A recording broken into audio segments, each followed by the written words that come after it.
खट्टा खाने वाली चुड़ैल। रात को अचानक राधिका मौसी को किचन से कुछ गिरने की आवाज आई। उन्होंने बाहर निकल के देखा तो किचन में उन्हें कोई सफेद साड़ी में दिखा। वो चीख पड़ी, हे भगवान, आलतू जलाल तू आई भला को टाल तू, आलतू जलाल तू आई भला को टाल तू। राधिका मौसी को चीखते सुनकर श्रवण बाहर आता है भागते हुए। अरे माँ, क्या हुआ? क्या देख लिया? दादी माँ आ गई क्या सपने में? अरे बेटा, रसोड़े में देख तो कौन है? श्रवण रसोड़े में झांक कर देखता है और उसे कोई नहीं दिखता अंदर।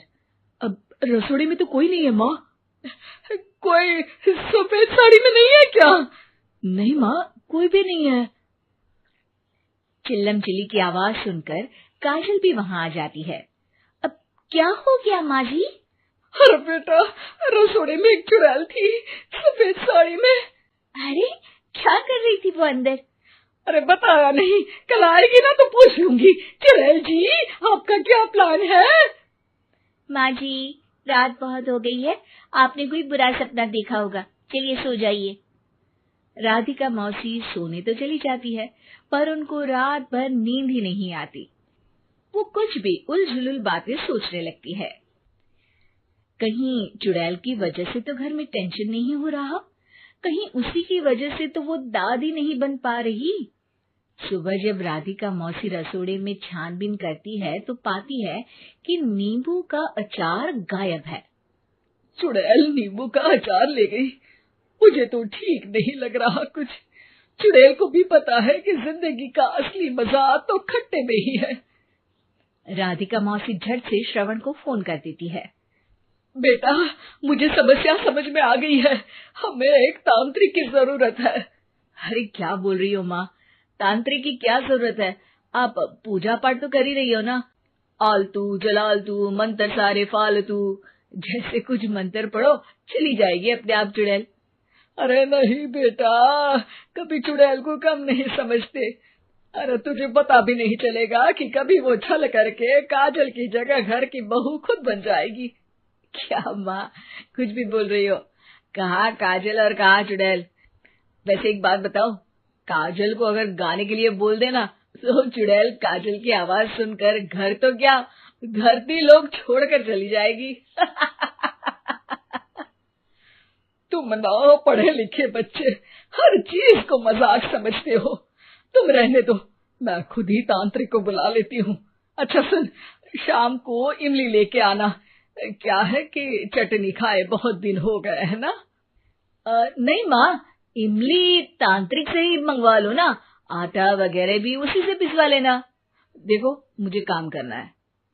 श्रवण रात को कई तरह की सब्जियों के साथ माँ के कहने पे चटनी के लिए इमली भी ले आया था, लेकिन राधिका मौसी के दिमाग में अलग ही फिल्म चल रही थी। उन्हें अब सिर्फ शक ही नहीं यकीन होने लगा था कि शायद चुड़ैल ने श्रवण पर अपना जाल बिछा दिया था, जिस वजह से श्रवण उनकी बात ही नहीं मान रहा था। पर कोई नहीं, आने वाली रात में राधिका मौसी खुद तैयार हो गई चुड़ैल को पकड़ने के लिए। रुद्राक्ष की माला, तुलसी का पत्ता, हनुमान चालीसा सब हाथ के पास ही था, बस चुड़ैल का इंतजार था। और जैसा राधिका मौसी ने सोचा था वैसा ही हुआ। वो चुड़ैल उस रात भी आई, पर वो राधिका मौसी से तेज निकली और राधिका मौसी के उससे पकड़ने के पहले ही वो भाग खड़ी हुई। जरूर बहू पे साया है उस चुड़ैल का, तभी तो श्रवण के कमरे में गई है। और अगली सुबह राधिका मौसी पिछली रात हुए हमले में किन चीजों का नुकसान हुआ उसका हिसाब लगा रही थी। उनके खेमे से एक आम के अचार की शीशी भी गायब हो चुकी थी, और वो इमली भी जो कल श्रवण लेकर आया था। राधिका मौसी इस बारे में सोच ही रही थी कि श्रवण जल्दी से रसोड़े में आकर दवाइयों की पोटली ढूंढने लगता है।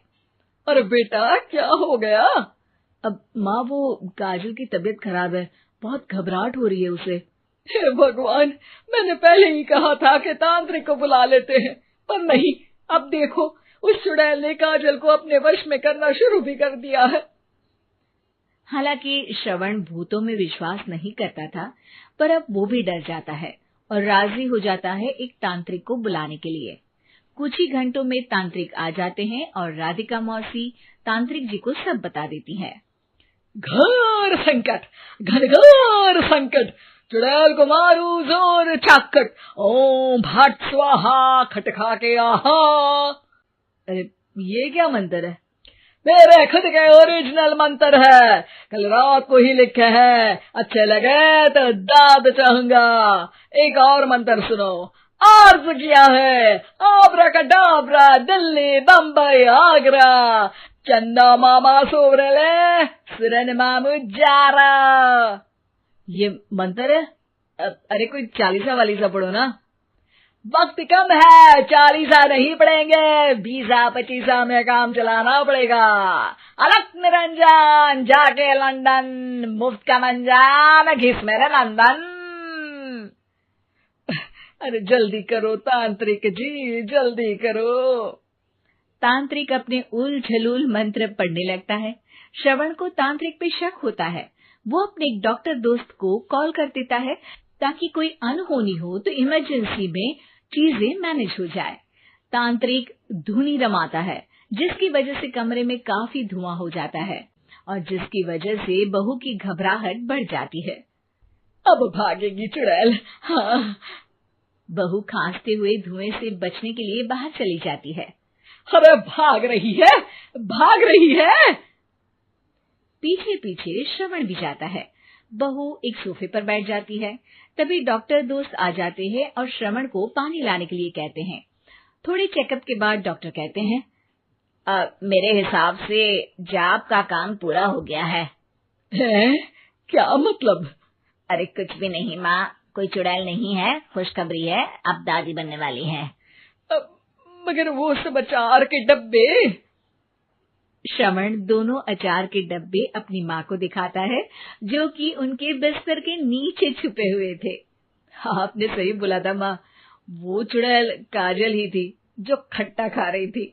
हमें कल ही पता चला, पर हमने आपको ये तांत्रिक वाला काम करने दिया ताकि आपको भरोसा हो जाए कि भूत वगैरह कुछ होता ही नहीं।